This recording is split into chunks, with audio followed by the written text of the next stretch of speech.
Thorn and Noid in absentia. So for those that know Noid will not be able to make it. And, oh, it's Major. And it's going to be, you're a little thin. Sorry. For those that know Noid, please don't tell him I said that.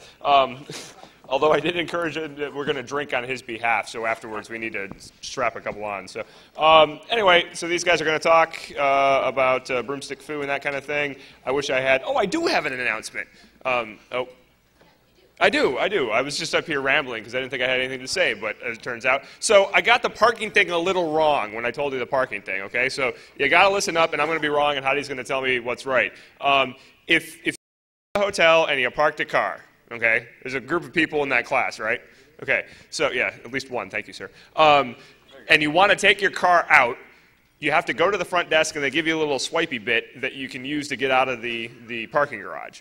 And that will get you your $15 a day infinite in and out capability and all that kind of thing. If you want to just pull forward and back up and pull forward and back up, that will enable you to do that.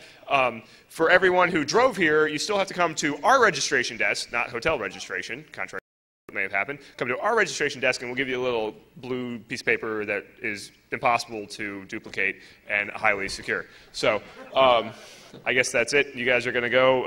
I'll give you 20-ish minutes. Yeah, man. Go. Is Laz here? Laz was also joining us. Is he getting drunk somewhere else? Oh, well. Welcome. How are you? We're going to do a little bit different for the one-track mind. I'm going to try to through like real rapid fire about 5 minutes of slides, kind of seed your brains with questions, and we really want to hear what you want to know. So we're just going to give you a preliminary bit of detail, and then it's all Q&A until we get thrown out of here. And then we'll probably either go to the Lockpick Village or up to the bar. Keep buying us drinks, and we'll keep answering your questions the rest of the night. A quick word about my panelists here. Major Malfunction, who was not listed but has very graciously come with us, is a very, very enthusiastic firearm owner and shooter. Thorn, as you can see in your program, is former law enforcement, excellent source of knowledge of law and things like that. Laz, you coming? Come on up, Laz. That doesn't matter. You got a table. Everyone applaud for Laz. Laz is another physical security expert who I've met around, done locks with, done trigger time with. Let's get rolling. Start with a quick show of hands, anyone who's comfortable saying so. How many people here are gun owners? All right, all right. How many people shoot regularly? Probably most of those same hands. A little bit less, though. How many people have ever used a firearm defensively? Either fired or even just had to brandish? All right, not too many hands. And lastly, how many people are considering a purchase, either of a new gun or maybe your first gun? A lot of hands. Excellent. This will pertain a lot probably to that last category, but everyone should get something out of this. What this talk is about. It's defensive firearm ownership and use. We're not talking about storming, assaulting another facility. We're just talking about protecting yourself the best way you can. We're talking about everything within the law, hardware speaking, so don't ask us about full auto mods. We're talking about keeping yourselves within the law, so everything legal, licensed. We can try to talk to you about permits if you want to know that. Before we start, it would be remiss if we didn't quickly hit what are the 4 laws of firearm safety. You always treat a weapon as though it is loaded. You never point in a direction you wouldn't want to fire. You're always aware of your target and what is beyond it. A lot of people miss that one, get into trouble that way. And lastly, your finger stays off the trigger until you're ready to shoot.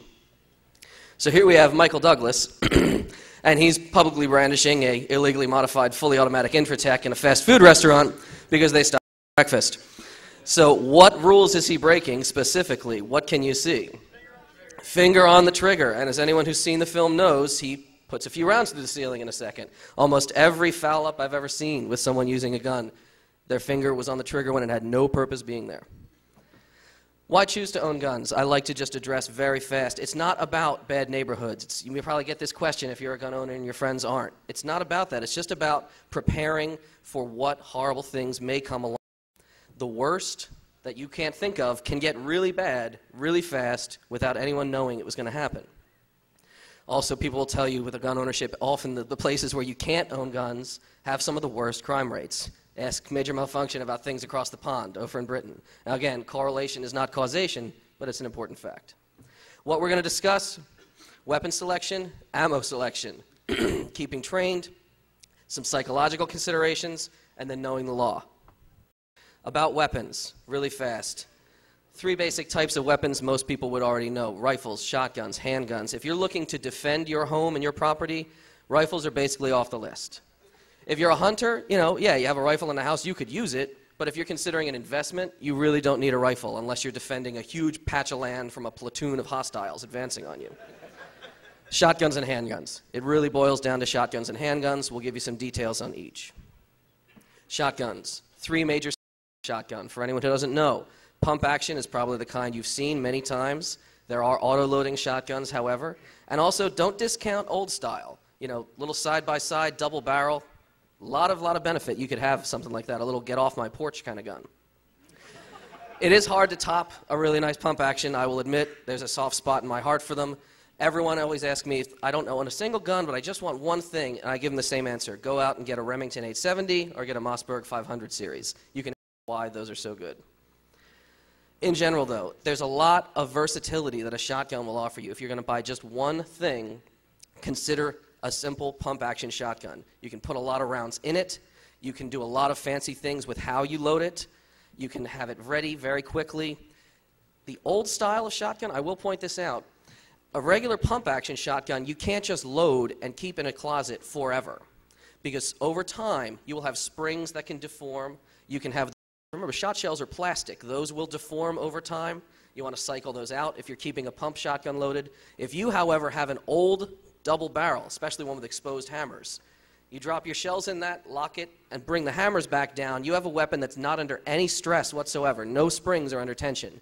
You can leave that in a stored position safely for as long as you want to. And of course, you can accessorize the heck out of most shotguns. Handguns. How many people understand the difference between a pistol and a revolver?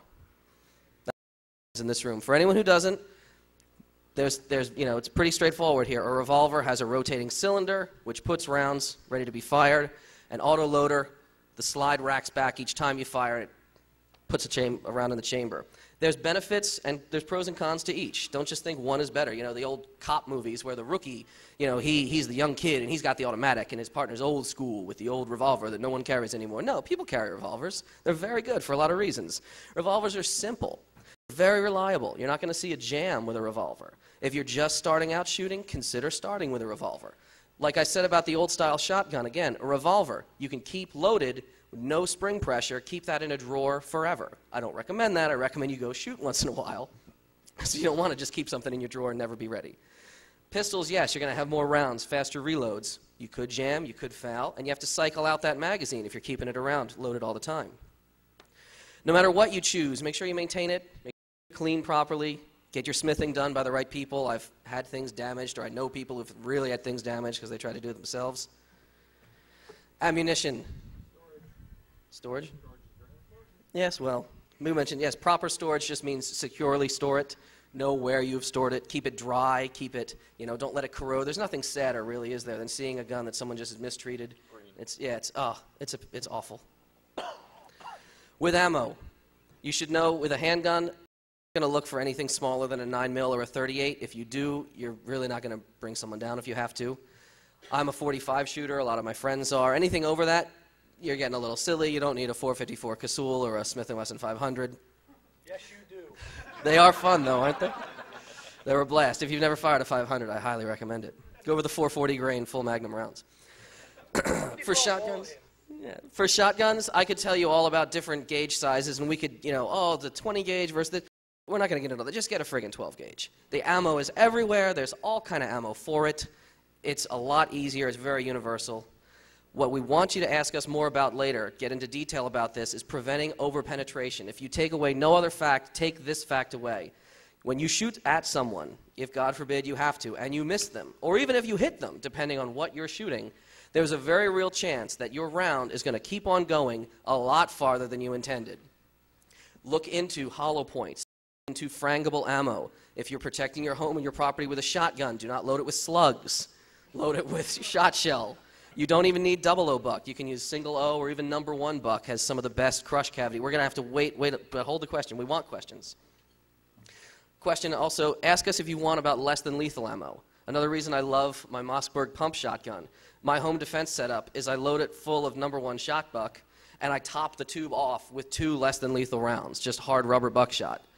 If I have to, I can cycle through 2 non-lethal rounds, and if someone is still behaving very improperly in my home, I know that there's a very serious situation, and I have no qualms about cycling through the rest of that tube.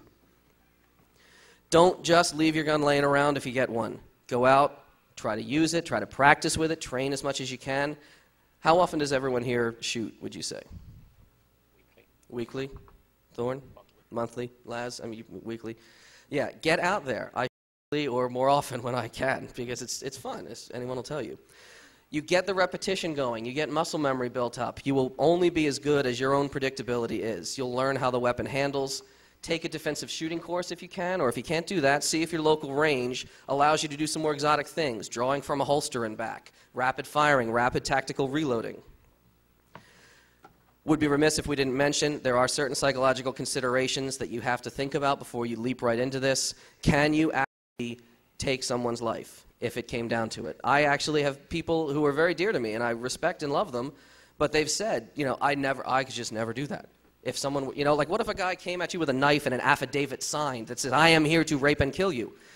No, I couldn't do that. I said, it's just my time, I guess. And I said, well, be prepared living with me. I'm going to be shooting the friggin' guy, so that's going to be on your conscience. Of course, a concealed carry permit will up the ante a lot. There's an aftermath, like a lot to, you know, ask some of the people who've actually been in these situations about what you go through afterwards as well.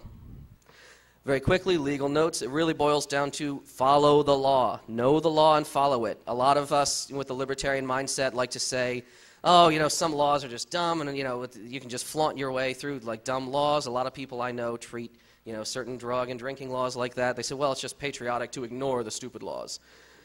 You know, I have a certain respect for that kind of flagrant, you know, don't fuck around with gun laws.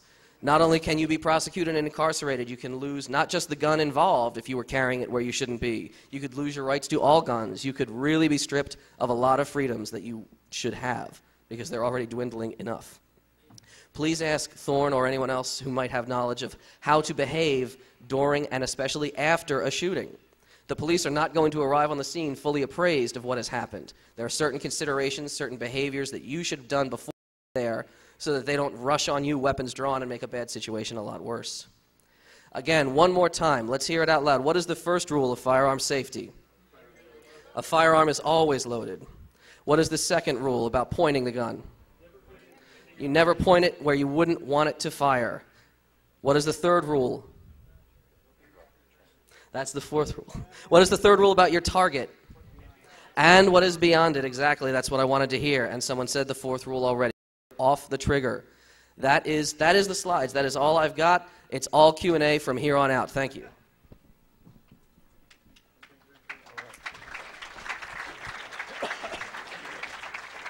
We should have some crowd mics. If we have crowd mics, try to use them. If not, we'll repeat your question. This gentleman had his hand up early.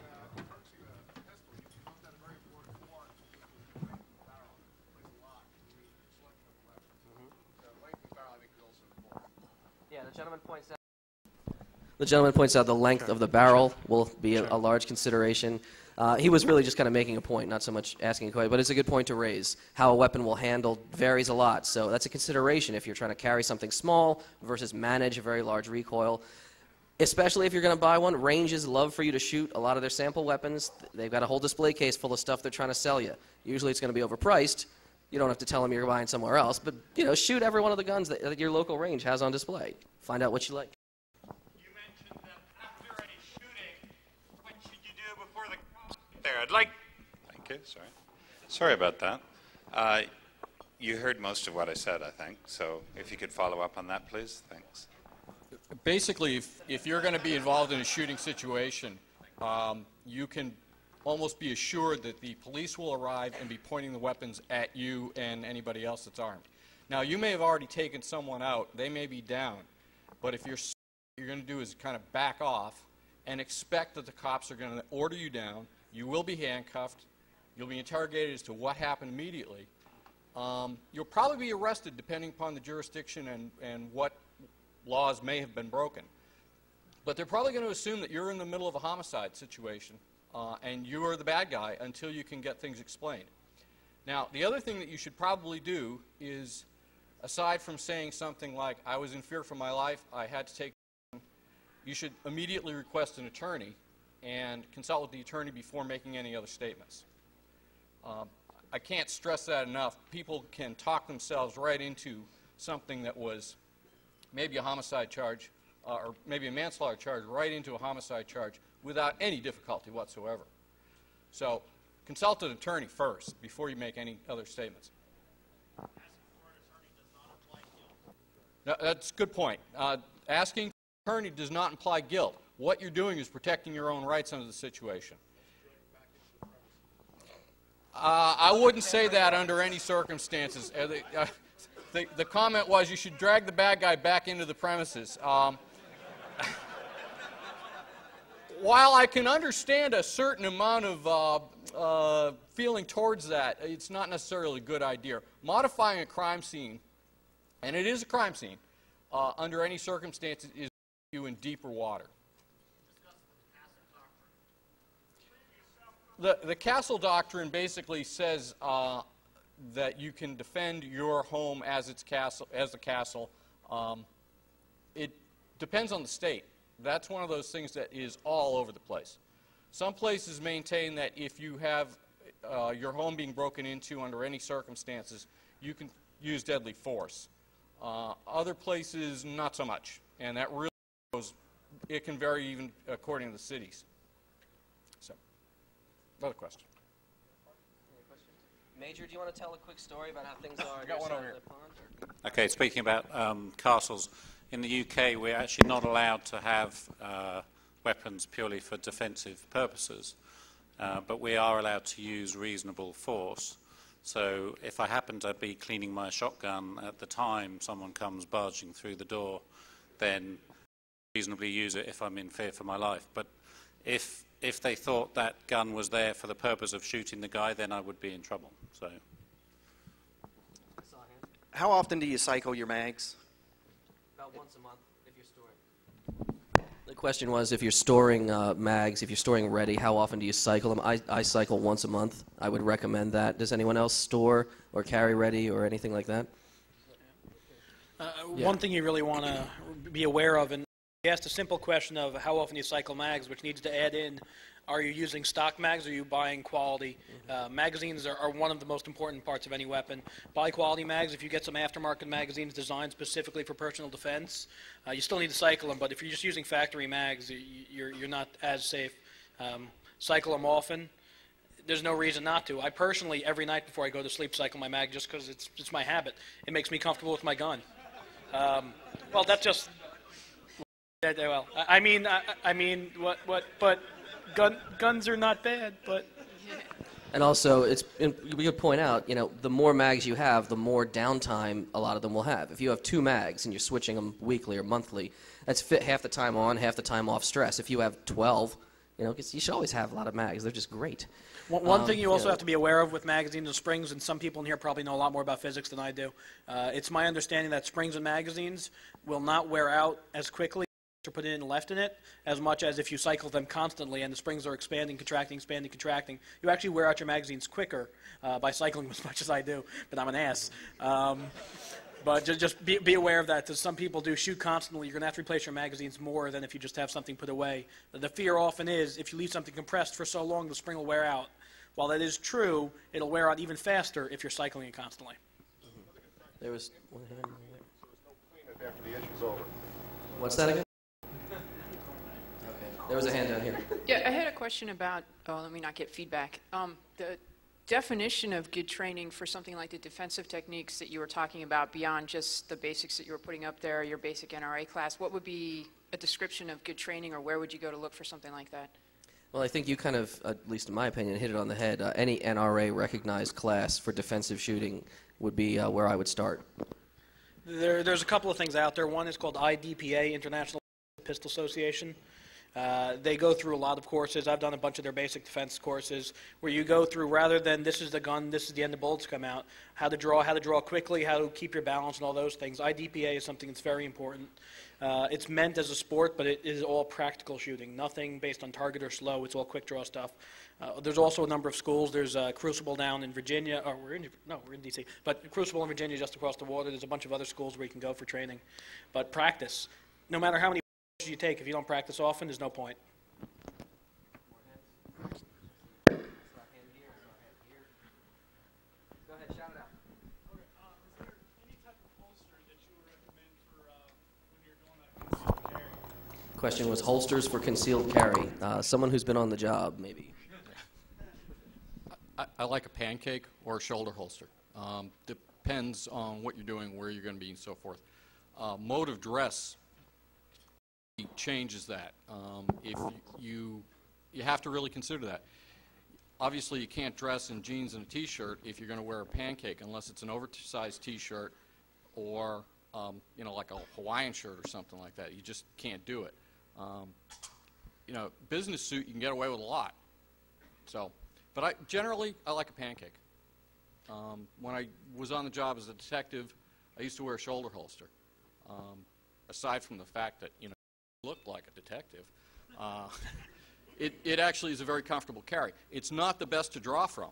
You get in a shooting situation, you got a cross draw, and it's not the best. So, just the pancake, usually the best thing I like. Same gun, same place, all the time is by far one of the biggest defensive things. I instinctually, it's almost funny when I'm not carrying any kind of firearm on me. When I get nervous, my hand just goes here. It's become instinctual. When you can slap and draw, it becomes normal. The gun is in the shoulder holster because I have shoulder holsters also, which I love. You really look cool with them. But the only time I would ever wear a shoulder holster, or only time I have ever, is where I'm in a vehicle for a long time.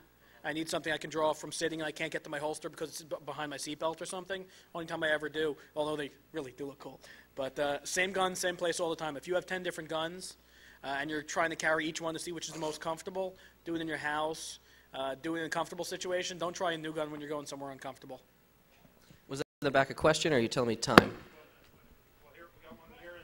Okay, one question here, and then you. Could I just get all of your opinions and your use, if any, of trigger locks, gun safes, and as a third question, any special considerations for firearms in the home where young children might be present? All right, just down the line. I like gun safes more than just trigger locks because, in general, the tool folk will all tell you trigger locks are just crap.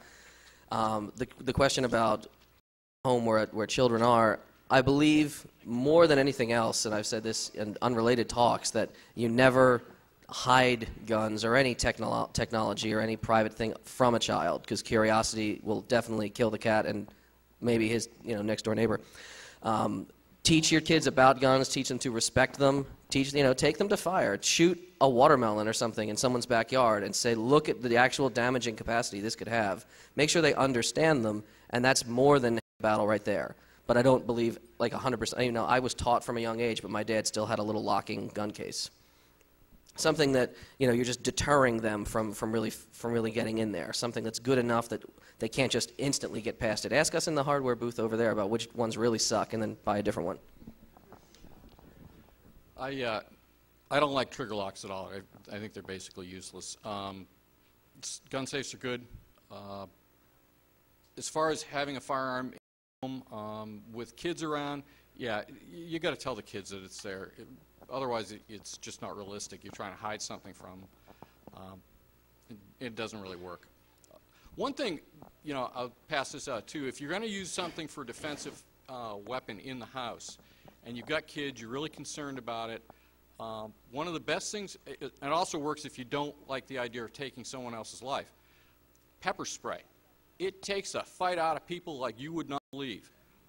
And, if you happen to spray the kids coming in at 3 a.m. because they snuck out or something, the worst that's going to happen is you're going to have to wash their faces for 20 minutes.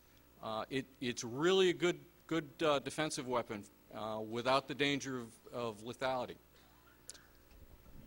Well, in the UK, we actually don't have any choice. We have to store, if the firearm's not in use, it has to be locked in a gun cabinet. The gun cabinet to have been inspected by your local firearms officer. He will actually come to your house and check that he's happy with where it is, that it's secure.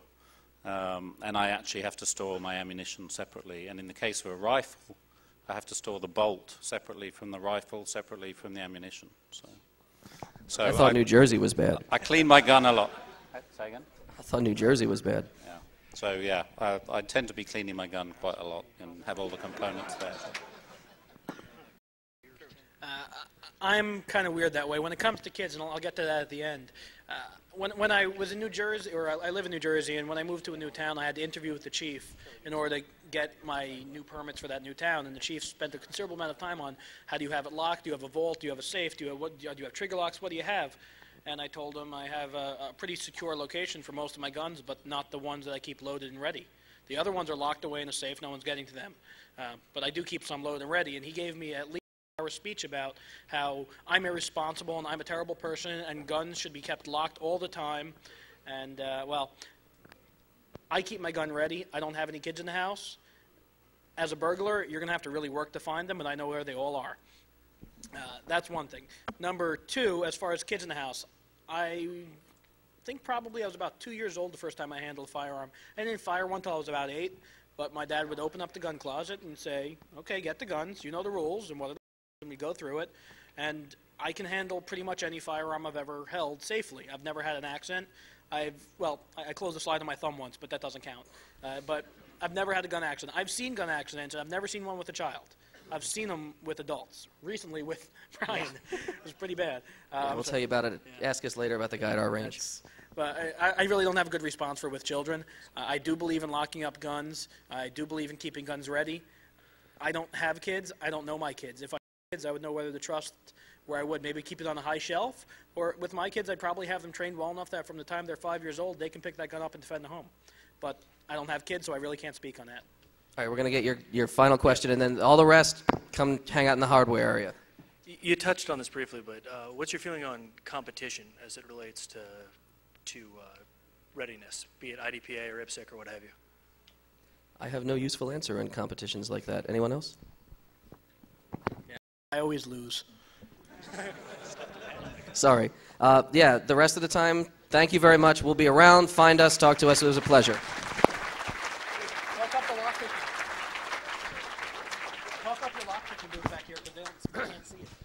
All right, so we got one more one-track mind talk, and then we'll have our keynote at 7 o'clock.